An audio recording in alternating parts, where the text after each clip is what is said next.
مجھے اللہ پاک زیارت رسول صلی اللہ علیہ وآلہ وسلم عطا فرما دے۔ اب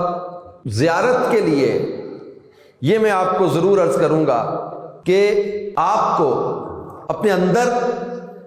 یہ کیفیت، یہ شوق، یہ ذوق پیدا کرنا ہوگا کہ زیارت رسول صلی اللہ علیہ وسلم ایسی پیاری نعمت ہے جس کی برکات کو الگ سے علماء نے بیان کیا ہے۔ میں نے جو کہا آپ کی مرادیں اللہ پوری کرے، باقی دنیا کی چیزیں کئیوں کے ذہن میں ہوتی ہیں، پیسے مل جائیں، مالدار ہو جاؤں، نوکری مل جائے، کاروبار چمک جائے، یہ کام ہو جائے، وہ کام ہو جائے۔ تو ہم نے زیارت رسول صلی اللہ علیہ وآلہ وسلم کی برکات میں اس کو الگ سے علماء نے جو بیان کیا اس کو پڑھا ہے کہ جسے نبی کریم صلی اللہ علیہ وآلہ وسلم کی زیارت نصیب ہو جائے، وہ اگر غم زدہ تھا تو اس کا غم دور ہو جاتا ہے، پریشان حال ہے تو اس کی پریشانی دور ہو جاتی ہے، دکھیارا ہے تو اس کے دکھ درد دور ہو جاتے ہیں، مصیبت زدہ ہے تو اس کی مصیبتیں ختم ہو جاتی ہیں، بیمار ہے تو بیماریاں دور ہو جاتی ہیں، قرض دار ہے تو قرضے دور ہو جاتے ہیں، اور کسی مشکل میں پھنسا ہوا ہے تو مشکلیں ختم ہو جاتی ہیں، کسی قحط والی جگہ پہ اگر دیکھے تو قحط ختم ہو جاتا ہے، خشک سالی میں دیکھے تو خشک سالی ختم ہو جاتی ہے،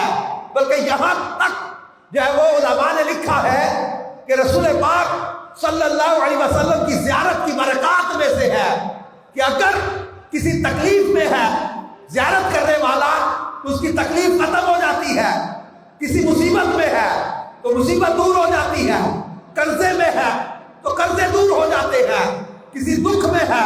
تو دکھ دور ہو جاتے ہیں، غم زدہ ہے تو غم ختم ہو جاتے ہیں، پریشان ہے پریشانیاں دور ہو جاتی ہیں، اور قرض دار ہے تو قرضے دور ہو جاتے ہیں۔ کسی بھی طرح کی تکلیف یا مصیبت یا پریشانی میں ہے تو زیارت رسول کی برکت سے اللہ اس کی پریشانیاں دور فرما دیتا ہے۔ بلکہ اعلیٰ حضرت امام اہل سنت مولانا شاہ امام احمد رضا خان رحمت اللہ تعالی علیہ، انہوں نے تو کیا خوب لکھ دیا نا،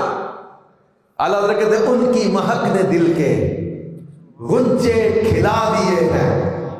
ان کی خوشبو نے، ان کی مہک نے دل کے غنچے کھلا دیے ہیں، جس راہ چل دیے ہیں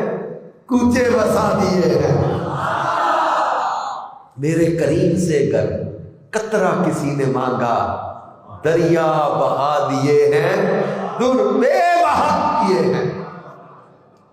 اور ان کے نثار کوئی کیسے ہی رنج میں ہو، ان کے نثار ان میں ان پہ قربان جاؤ اپنے آقا پہ، ان کے نثار کوئی کیسے ہی رنج میں ہو، جب یاد آ گئے ہیں سب غم بھلا دیے ہیں۔ کیا کہا حضرت نے؟ جب یاد آ گئے ہیں سب غم بھلا دیے ہیں۔ اب سوچیں کہ جن کی یاد کا یہ عالم ہے تو دیدار کا عالم کیا ہوگا؟ جن کی یاد کی شان یہ ہے کہ وہ یاد آئیں تو غم دور ہو جاتے ہیں، ان کی یاد غموں کو ختم کر دے۔ جب ان کی یاد کا یہ عالم ہے ان کی زیارت کا عالم کیا ہوگا؟